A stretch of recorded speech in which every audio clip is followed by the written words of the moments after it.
What's going on, everybody? Thank you so much for clicking this video. My name's Luke. Today we're going to be going over the free agency winners for fantasy football. Now, there are still some things that could happen with free agency, but most of the big free agents have already been signed by this point. So we're able to gauge kind of how they impact the teams that they're on and then the teams that they left. So that's what we're going to be doing today. There also are going to be some trades involved in here. It kind of just all goes in the same bucket, so I decided to include it in here. And a lot of these guys I've already talked about in my shorts. If you haven't seen those, go check that out, but I'm also going to go into some more detail here. But before I actually get into that, just make sure you drop a like on this video if you like this content. It really helps me out a ton. Also subscribe to the channel. I got a ton of content coming out this off season for fantasy football, and I will have a bunch of stuff coming up soon for the NFL draft. All right, now let's get into the free agency winners. I am going to be going in order of position, so it's not in order of the rank of actual importance. I'm going to go running back, wide receiver, tight end, then quarterback. And the first guy that I'm going to talk about is going to be Tony Pollard, obviously one of the biggest free agency winners this offseason. This is obviously due to Zeke getting cut and now Tony Pollard having the opportunity to be the clear workhorse back there. There definitely is still some injury concern given that he broke his leg in one of the last games of the season this year. But assuming that he's going to be healthy and Zeke's going to be gone, I think he has a chance to be an absolute stud just like he was last year. He finished as the RB7 with Zeke being there the entire time. And if Pollard has a full workhorse workload, then his upside is as high as anyone else in the NFL this year. We do have to watch out of them drafting a running back in the first 2 days of the NFL draft. I think one of those guys could have an impact, but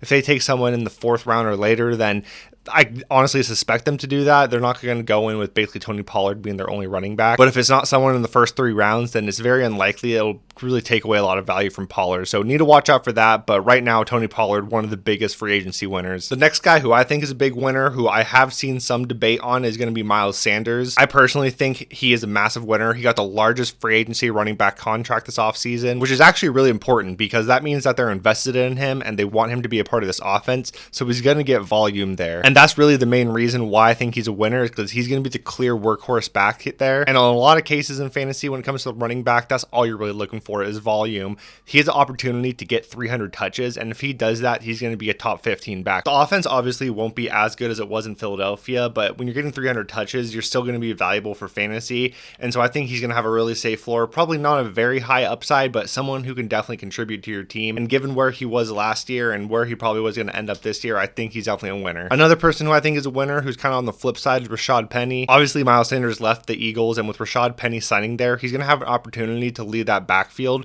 While he's really had a difficulty staying healthy throughout his career, anytime he's played football, he's been really good. And so in this offense, if he's able to stay healthy, I think he's going to be great because he can be really efficient, and there'll be so much opening for him that there's definitely a possibility of him actually contributing to our fantasy teams. Obviously, this isn't the perfect landing spot, but I think given his situation in Seattle, he's definitely upgraded from where he would have been. So I think he's another free agency winner. Another really big winner is going to be Khalil Herbert. This obviously comes off the back of David Montgomery leaving and signing with the Lions. When Montgomery was injured last year, we saw Khalil Herbert lead the backfield and be very productive for fantasy. And if everything stays as it is right now in the backfield, he's going to be that clear lead back there and be able to really be valuable. Now, Deonta Foreman did sign there, so takes a little bit away, but I don't think Deonta Foreman is quite as good as David Montgomery was. So I think if it stays as it is, like I was just saying, then Khalil Herbert will be the lead back here and be very valuable for fantasy. This is another situation though where the upside is a little bit capped, just given the rushing quarterback with Justin Fields,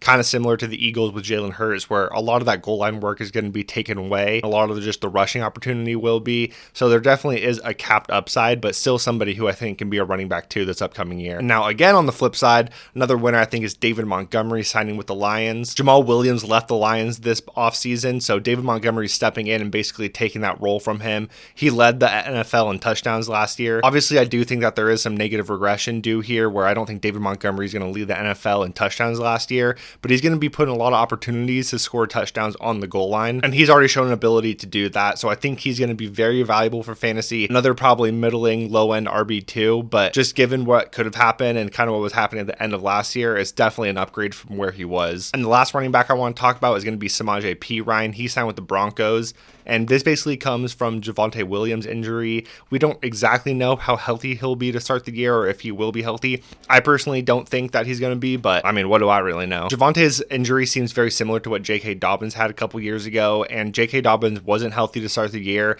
and wasn't really healthy the entire year, so I think Javonte could be in a very similar situation like this upcoming year, and if he misses some time and Samaje Perine's the backup there, then he's going to have opportunity to be the workhorse, at least for the beginning of the year. And if you're able to get a workhorse like that, even for a little bit of time, it can be really valuable for fantasy, so I think he's another winner here in this free agency. Now, moving on to the wide receivers, the first guy I'm going to talk about is going to be Brandon Cooks. This isn't exactly free agency because he was traded to the Cowboys, but nonetheless, he's definitely a winner, I think. The Texans are going to have a rookie quarterback this upcoming year, and Brandon Cooks just wouldn't be very valuable if that was the situation he was in.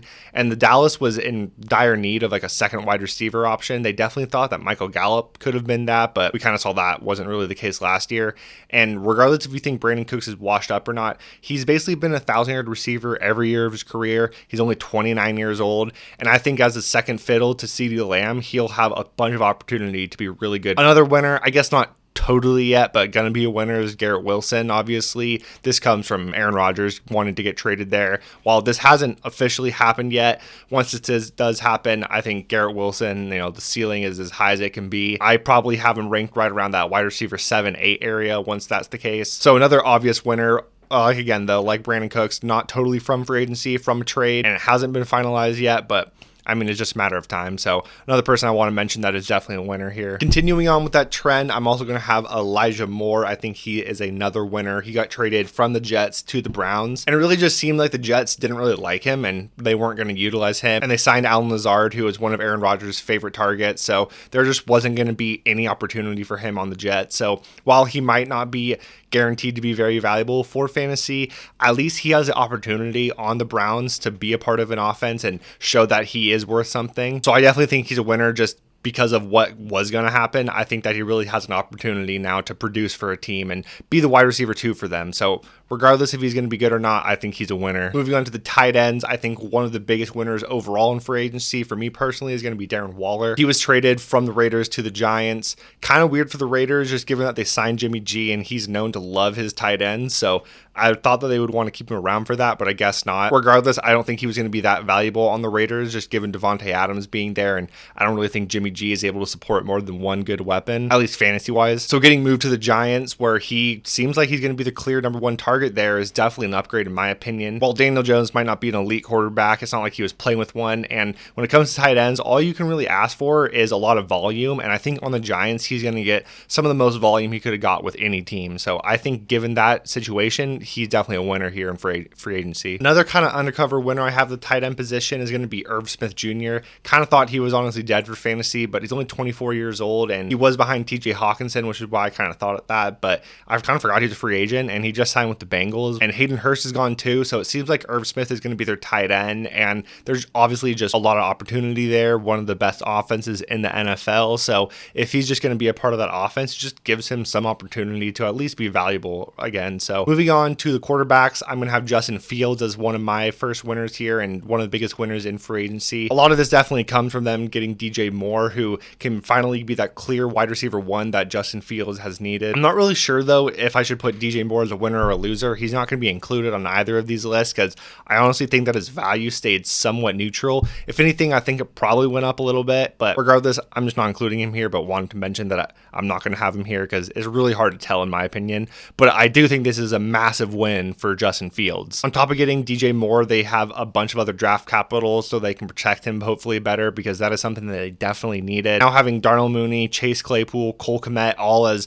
wide receiver 2s and 3s and second options is just going to open up the offense so much. So I think he's just a massive winner. I think he's locked in as a top 5 quarterback this upcoming year. Similar situation is going to be Daniel Jones. Kind of talked about it with Darren Waller, but Daniel Jones, massive winner. He got his contract extension, which everyone was unsure about. So they really committed to him, which is really huge in fantasy. Also got Saquon back, which is a huge thing that opens up their offense and really allows him to kind of do whatever he wants. They also got Darren Waller, who is a clear number 1 target for them and is just really going going to open things up more. They're also getting back a bunch of people that were hurt last year, like Wan'Dale Robinson. And so with all these weapons, it's just really going to put Daniel Jones in the best situation possible for him to succeed. So if he can't succeed now, then he's just really not going to in the NFL. Plus, Brian Daboll is one of the best coaches and really brought out the best in him last year. So hopefully that's going to continue forward, but he's definitely in the best situation that he could be now. Obviously, another winner is going to be Jordan Love with Aaron Rodgers leaving. He will finally get the opportunity to be the quarterback one for the Packers. Has a ton of weapons around him now at this point with Christian Watson, Aaron Jones, AJ Dillon, plus an offense that he's been in for a couple years learning it. So he probably knows offense now. We're really going to get to see if he's worth it or not, if he was worth that first round pick and kind of burning bridges with Aaron Rodgers. But regardless, he's going to get the opportunity, and because of that, he's got to be a winner. And the last couple guys I want to talk about is going to be Baker, Jimmy G, and Derek Carr. They are all pretty much in the same boat, where we didn't exactly know the situation that they were in or what was going on with them, but they all got contracts, they all got starting jobs. So while they'll not be super valuable for fantasy, they're definitely going to be better than what they were, because if they're not on a team or they're not starters, then there's no value for them. But if you're in 2 quarterback leagues, then someone like Derek Carr or Jimmy G definitely could be interesting as like a really good quarterback 3 for you. So I definitely wanted to mention them, although I don't think they're like massive winners. They're definitely winners just given the fact that they have starting jobs. But yeah, they're all my winners. Let me know what you guys think about them. If there's anyone else I missed, anyone you disagree with, definitely a lot of different opinions here, so happy to hear it and discuss it in the comments. The next video is going to be my losers of free agency, so stay tuned for that, and I'll see y'all there. Later.